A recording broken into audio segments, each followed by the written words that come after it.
So this week, I like to begin with reading these verses of the Dhammapada together.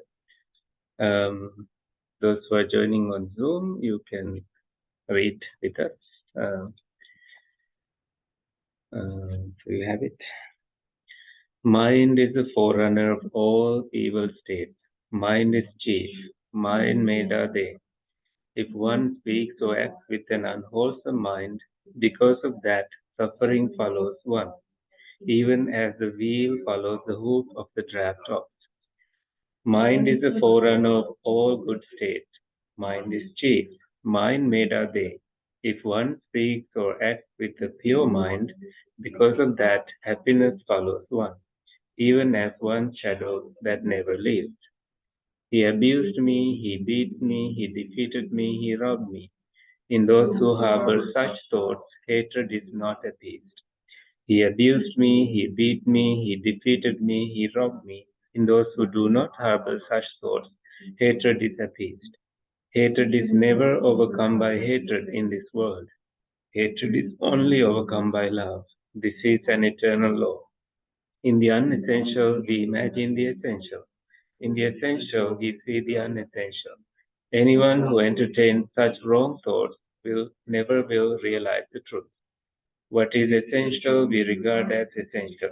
What is unessential, we regard as unessential. Anyone who entertains such right thoughts will realize the truth.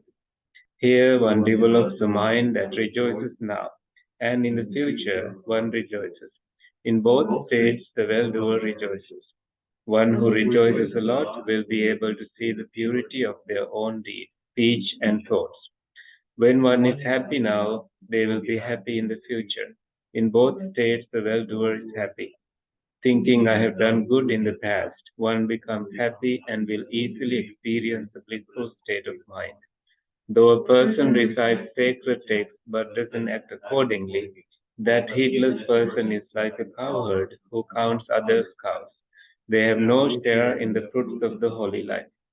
Though a person recites a sacred text very little, but acts in accordance with the teaching, they give up lust, hatred, and delusion.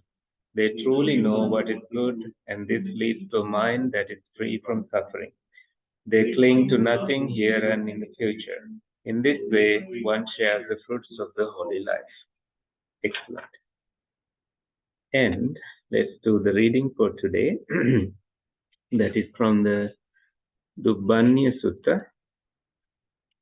Let me make it bigger screen. I hope you have the printout. So the word ugly shows up on top left. So Dubbaṇṇiya means ugly. It comes from duvāṇṇiya. Du is bad. Vanna is color. So bad colored thing. Something that is ugly. But in it's just relating to the story. Duvāṇṇiya becomes Dubbaṇṇiya, the way the Pali words combine. If you know a bit of Pali language, you can tell. This is from the Sañutta Nikāya Suttas, the collection of connected discourses. So this happened near Sāvatthī. The teaching was given near Sāvatthī. Let us read it together and see what stands out the most, what word, what phrase. So you will tell me at the end of the reading. Once, monks, a certain yakkha, ugly and misshapen, sat down on Sakka, the deva-king's seat. Then the devas of the 33 were indignant, annoyed, and complained. Isn't it amazing, good sirs? Isn't it astounding? This yakkha, ugly and misshapen, has sat down on Sakka's seat. But the more the devas of the 33 were indignant, annoyed, and complained, the more well-formed that yakkha became, the more good-looking and inspiring. Then the devas of the 33 went to Sakka, the deva-king, and on arrival said to him, "Just now, dear sir, a certain yakkha, ugly and misshapen, sat down on your seat. the devas of the 33 were indignant, annoyed, and complained. Isn't it amazing, good sirs? Isn't it astounding? This yakkha, ugly and misshapen, has sat down on Sakka's seat. But the more the devas of the 33 were indignant, annoyed, and complained, the more well-formed that yakkha became, the more good-looking and inspiring. Then, dear sirs, he must be an anger-eating yakkha. So Sakka, the deva-king, approached the anger-eating yakkha, and on arrival, arranging his upper robe over one shoulder and kneeling with one knee on the ground, raised his hands palm to palm over his heart toward the anger-eating yakkha and announced his name 3 times. I, dear sir, am Sakka, the deva-king. I, dear sir, am Sakka, the deva-king. I, dear sir, am Sakka, the deva-king. The more Sakka, the deva-king, announced his name, the uglier and more misshapen the yakkha became. Then, having become uglier and more misshapen, he disappeared right there. Then Sakka, the deva-king, sitting down on his seat and conciliating the devas of the 33, on that occasion recited these verses. I'm not easily upset in mind, nor easily led into a whirl. I don't get angry for long. Anger doesn't persist in me. When angry, I don't speak harshly or insist on my virtues. I keep myself well under control, with an eye to my own good. What did you what what caught your attention in reading this? What word stood out? You are mute.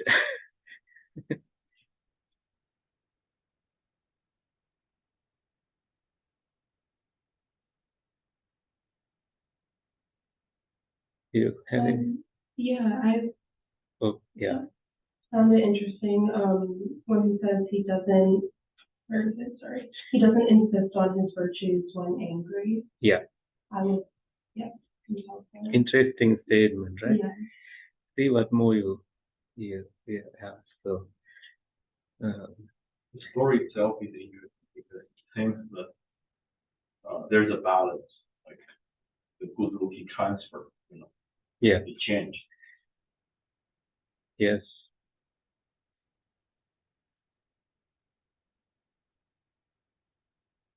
What I thought interesting also is that I'm not easily upset in my mind, nor easily led into a world, showing what anger does to our existence overall. The word world is very good word, very good for the occasion. Yeah. So you see the image of kneeling down and saying the name 3 times. That image is Sakka being the leader, being the ruler, and still being humble and willing to kneel down. He doesn't have to, but he does it. Mm-hmm. He is the leader for this guy also. And no one can sit in his seat. Like when some it's like you are sitting in your teacher's seat and claiming that you are the teacher. But this is a test in a way that his you can test by doing that. If someone is easily provoked, someone's anger is easily provoked.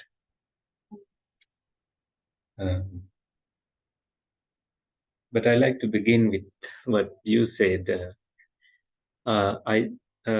When angry, I don't speak harshly or insist on my virtues. Yeah. I thought, the not speaking harshly thing is something you hear a lot, but yes.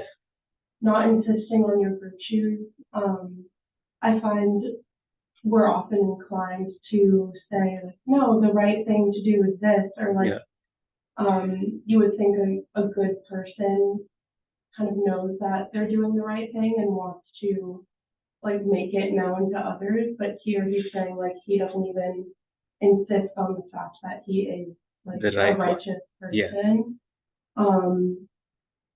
And yeah, that's really cool, or you know, even harder to do than just maintaining your composure. Right.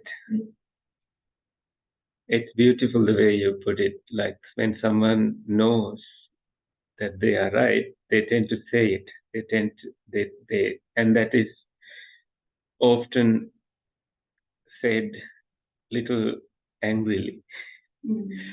There, I think one way to react or not react is being silent. But can you be silent and at the same time not be angry that you are silent? That it's not a silent treatment. It is just silence, looking inwardly to what is actually happening in us, and that you are not going to say, I have been doing this for 10 years, I'm the right person, and everybody respects me, I am the most senior. The seniors can make mistakes. Right? There was this incident of this one monk. He's actually Ajahn Brahm. He lives in Australia. He's a Theravada monk and from England. So one time there was this hammer, because monks do these little yogi jobs, fixing things and doing things. And so somebody forgot to put the hammer back in its place. So he gave a whole lecture, haven't I told all of you to do this? And then he stood and left. And then he realized it was him who put the hammer there. So then he went back and apologized for his instructions. So I think a true leader tends to identify that and also correct their own behavior when that happens. So, and then I'm not easily upset in mind nor easily let into a world. Is that the second thing we noticed? Or you said something about the balance between, like, the more they yelled, he became more beautiful, right? So what comes to your mind? It's like the simple thing is, if I'm angry and somebody yells at me more, and my anger only increases. There's this Hindu story. This teacher was walking with his pupils by a river, and two groups were arguing, quarreling, and fighting and yelling at each other. They were very loud. And the teacher stopped and asked, why are they doing this? And the students said, well, they are in a disagreement. But then the teacher asked this funny question, like, they are next to each other. Why do they have to be so loud? For that, students didn't have an answer. And then the teacher said, when people argue, they feel like their hearts are very distanced, very far, that the other person is far away from your heart. So this person wants to make sure that they hear, and that there is so much self trying to speak too fast, but too many words come. So that also intensifies the speed of talking, and that moment you lose mindfulness. So you don't even realize you are doing it, and you lose control. But when people love each other, the teacher said, you sit next to each other and you don't have to speak, but you know what the other person is thinking. So you become that close, and there's this communication between the two without words, without language. So But what is happening here is like when someone is angry, you just, bow to them, you ask, you are a visitor in my house, can I make tea for you? Do you need cappuccino? Do you need some coffee? You just try to look after this person with loving kindness. This is very hard. And then as a Buddhist person, you can also look at, not as a Buddhist person, but as any person who, because everybody gets angry, and we can, instead of asking how to get rid of anger, we can first look at how to cope with anger when we are angry, right? And what is actually happening is sometimes you don't even realize that you are the problem, right? It's what is inside that is coming out and making us ugly. Because when someone is angry, there's this, I think biologically there is this dark blood showing everywhere of the face, and your expressions show it. And others can tell that you're angry. But the philosophy of it, there is an object, external object, or a mental object. We can know that. So we can come to knowing of the process. So the first step is knowing that there is an object, and now we are being conscious on it. There's the second aspect of it. And we are internalizing it. There's a process starting. And in any of those, did you see I, me, or myself, or is it just a process? That wisdom tells that it is conditionally arising. And what happened when a new thing came into being? So what was arisen before disappeared for a new thing to arise. Not done by anybody, it's just a process, right? Meeting of three things: seeing something, and the internal, you have to have the eye to see, the physical eye to see, and then external something, someone, and then being conscious on it. Meeting of these three means now you have made a contact with the outside world. And it happens millions of times, consuming your energy. And because of not knowing this process, not knowing that there was cessation of one process to another, we tend to make it my anger, my situation, my way, my thing. Where did that illusion come from?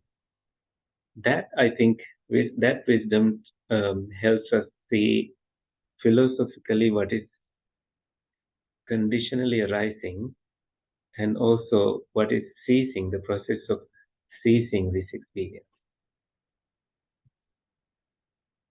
Did I make any sense in that? Yeah.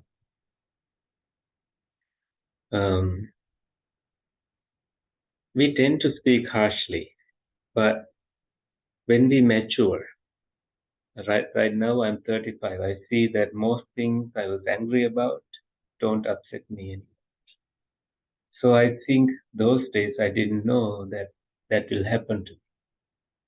When someone, especially with close people, my sister, my brother, my good friend, I tend to, when they don't return a call, I used to be angry.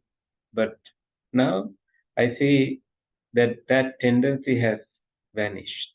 I think also when our life goals are fulfilled, when we have done most of our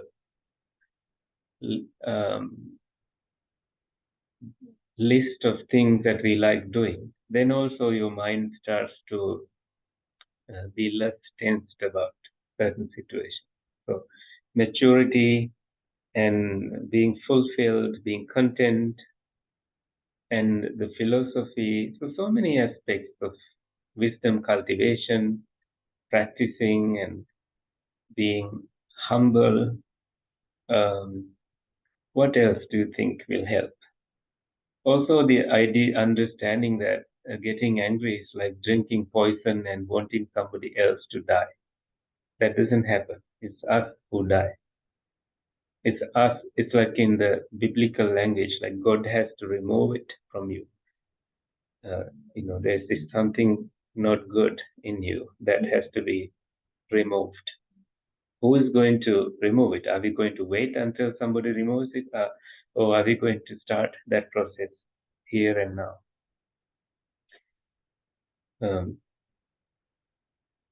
So I think when people do counting, like deep breathing and counting 1 to 10 and backward, and then counting 1 to 100 and backward, and these are methods to distract your mind.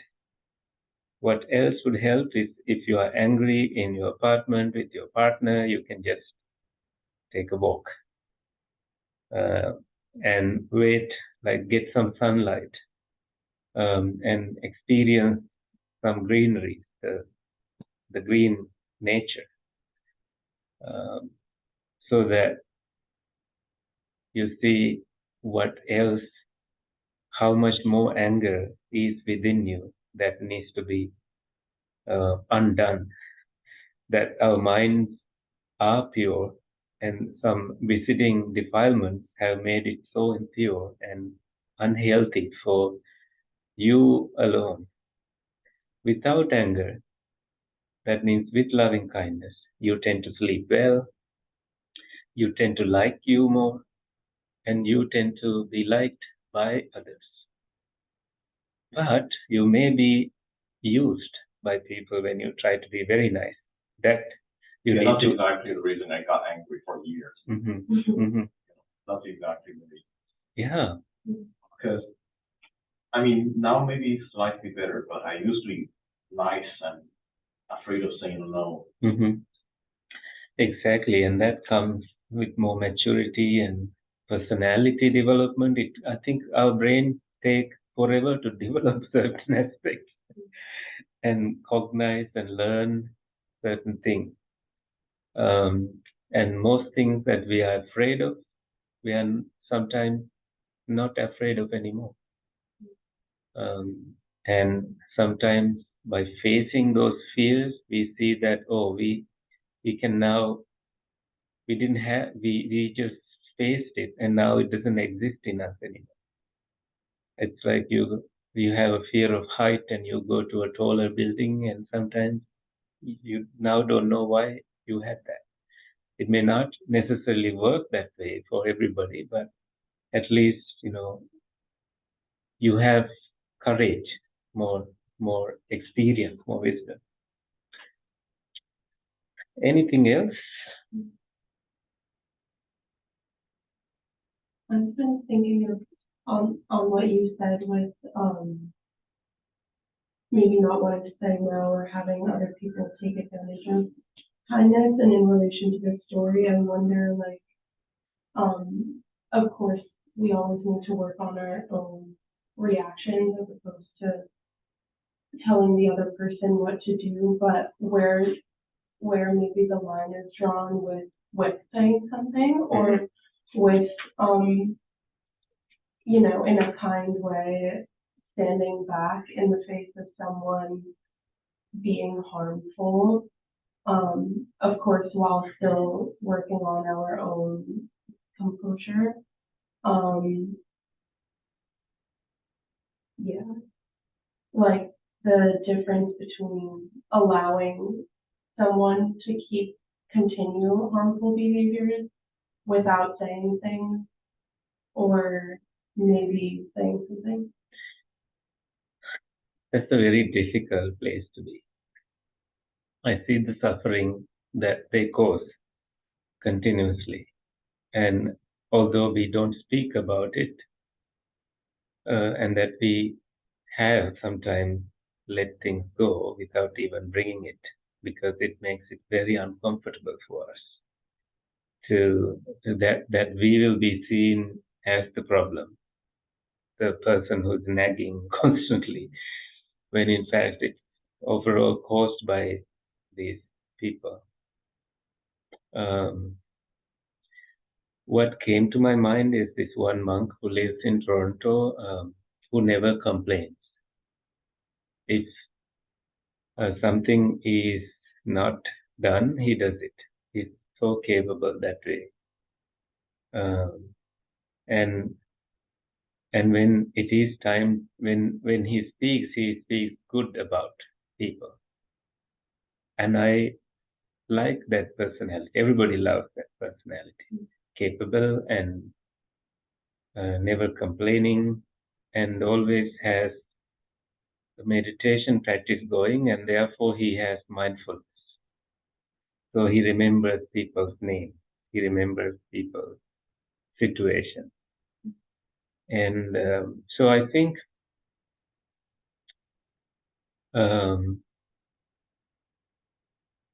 what we may not be able to be him all the time. Knowing sometimes that there are bigger problems in the world. Like recently, one of our close friends who lived in Toronto met with a car crash and he died. He had a property in Saskatchewan, and his brother was living in Saskatchewan. He was living alone. And now, he didn't take any of his earnings or any wealth with him, but he was giving many scholarships for Sri Lankan students. So we knew him as a good person.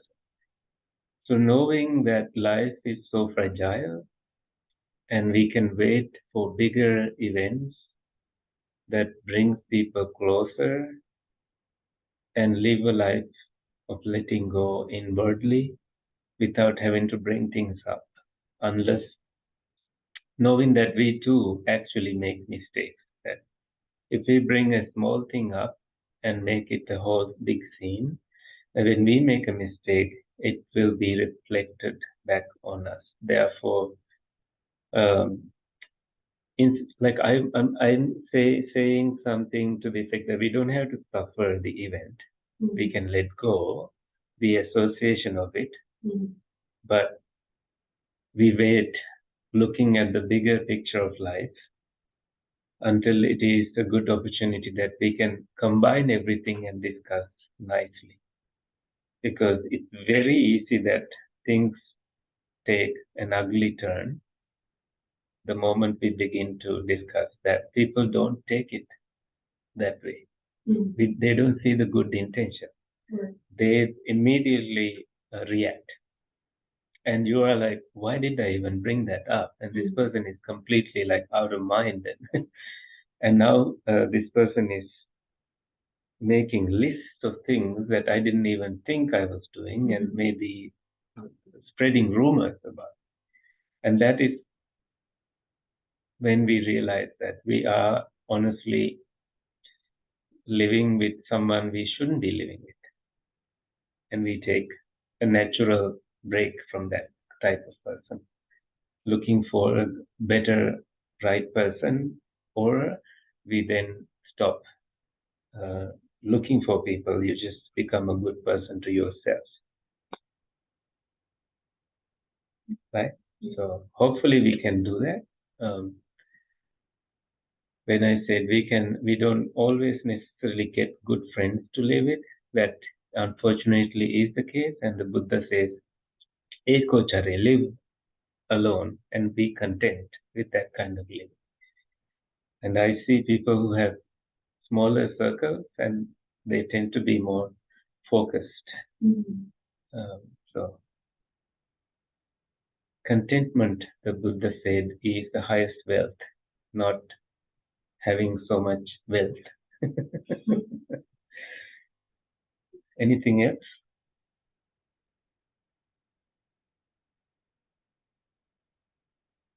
I always love to revisit, this teaching every time I teach. So great. Let's do some meditation. Maybe including some loving kindness into it. Maybe after that, we will end the session, but you can stay and discuss if you want.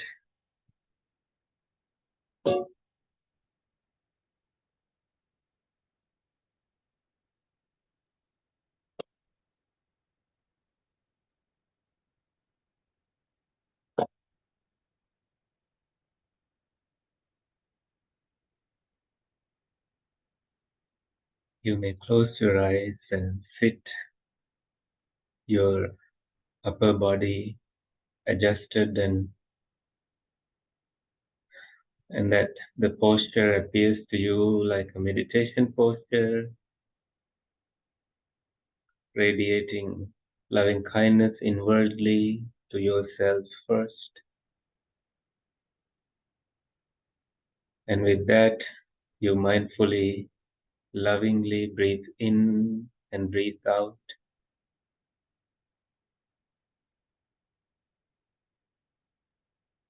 collecting your thoughts, noticing that you don't see anything, you don't hear anything to pay attention to. Smelling has stopped, tasting has stopped. Your skin is comfortable and so no mosquitoes or anything. And your mind is alert and willing to sit for 15 to 20 minutes.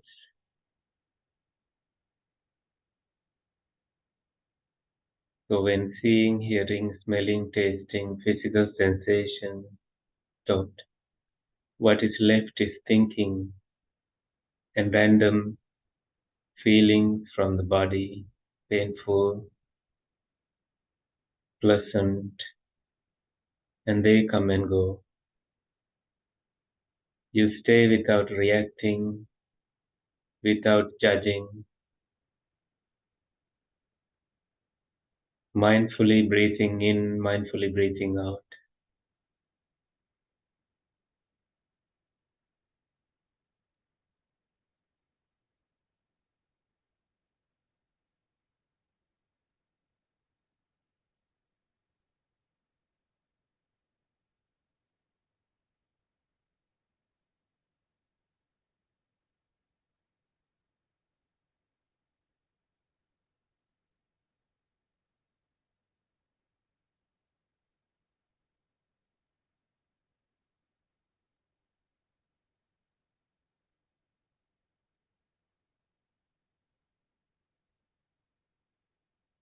And in loving kindness to wherever it is needed,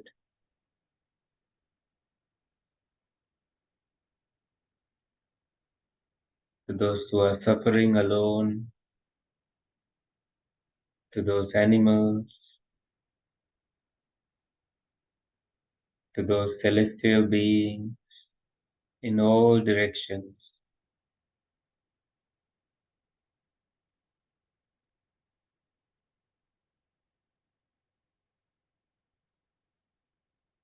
And looking inwardly, when I make these statements, you may bring up the feelings that correspond to this statement. May I be well. May I be happy. May I be peaceful and calm. May I be free from anger.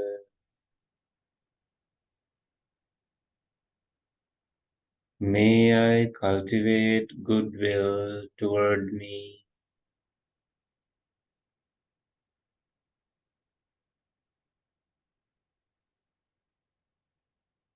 May I be mentally and physically healthy.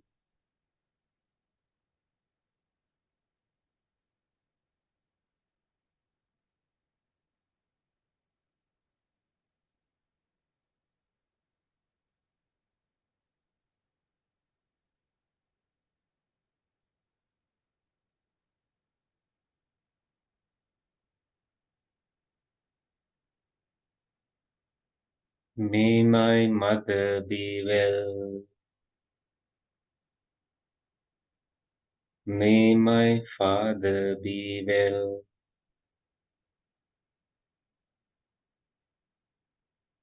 May my brothers be well. May my sisters be well. May my grandmother, my grandparents be well.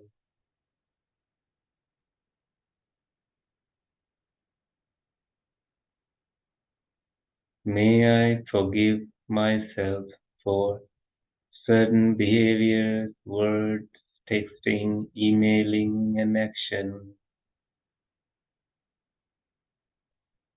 May I privately and publicly cultivate loving and kind thoughts toward myself and my companions.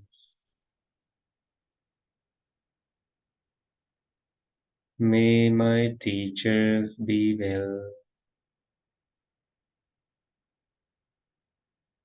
May my co-workers be well. May those who have hurt me in the past be well. May those who may hurt me in the future be well.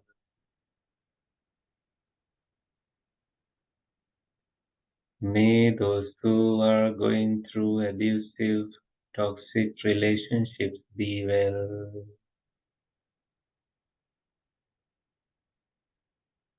May those who go through illnesses be well.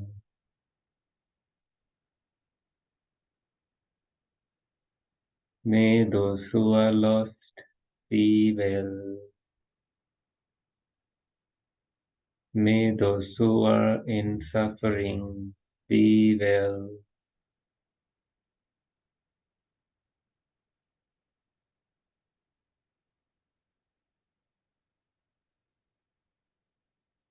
May all ocean creatures be well. May those beings in rivers, ponds and lakes, creeks and so on be well. May those beings in forest areas be well.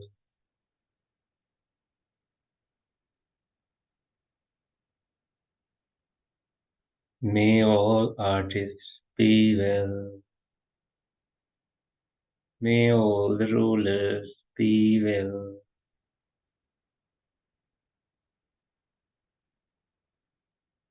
May all the mighty beings, seen and unseen, be well. May those beings living near and far away be well.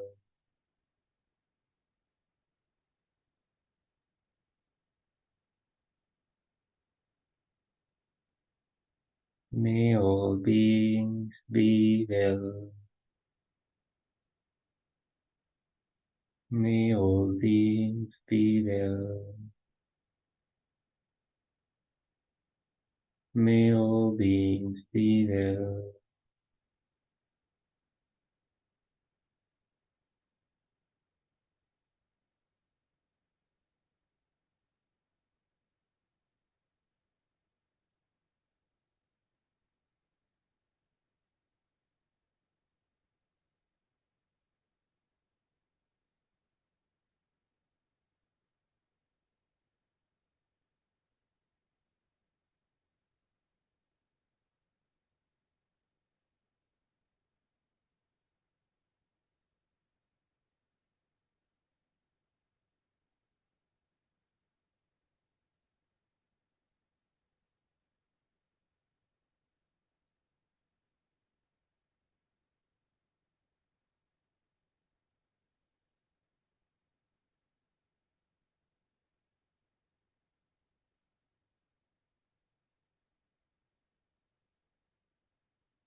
Now you may reflect on the Buddha's words, loving kindness, as you hear them.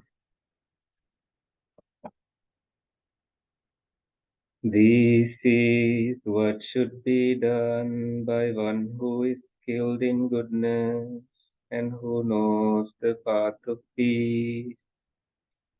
Let them be able and upright, straightforward and gentle in speech, humble and not conceited, contented and easily satisfied, unburdened with duties and frugal in their ways, peaceful and calm and wise and skillful, not proud or demanding in nature. Let them not do the slightest thing that the wise would later reprove, wishing in gladness and in safety. May all beings be at ease. Whatever living beings there may be, whether they are weak or strong, omitting none, the great or the mighty, medium, short or small, the seen and the unseen, those living near and far away, those born and to be born, may all beings be at ease. Let none deceive another or despise any being in any state. Let none through anger or ill will wish harm upon another. Even as a mother protects with her life her child, her only child, so with a boundless heart should one cherish all living beings, radiating kindness over the entire world, spreading upwards to the skies and downwards to the depths, outwards and unbounded, freed from hatred and ill will, whether standing or walking, seated or lying down, free from drowsiness. One should sustain this recollection. This is said to be the sublime abiding. By not holding to fixed views, the pure-hearted one, having clarity of vision, being freed from all sense desires, is not born again into this sensual world.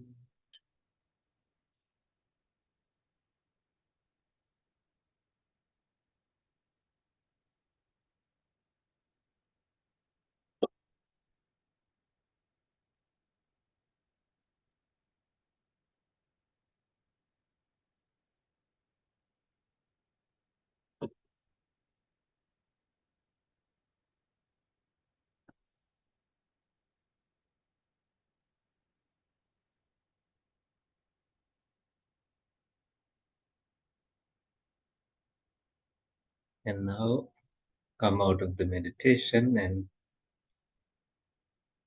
can end the session with transferring merits. May the suffering ones be suffering free, fear struck fearless be. May the grieving shed all grief, and may all beings find relief. May all beings share this merit that we have thus acquired for the acquisition of all kinds of happiness. May beings inhabiting space and earth, devas and nagas of mighty power, share this merit of ours. May they long protect the Buddha's teachings and us. Sadhu, sadhu.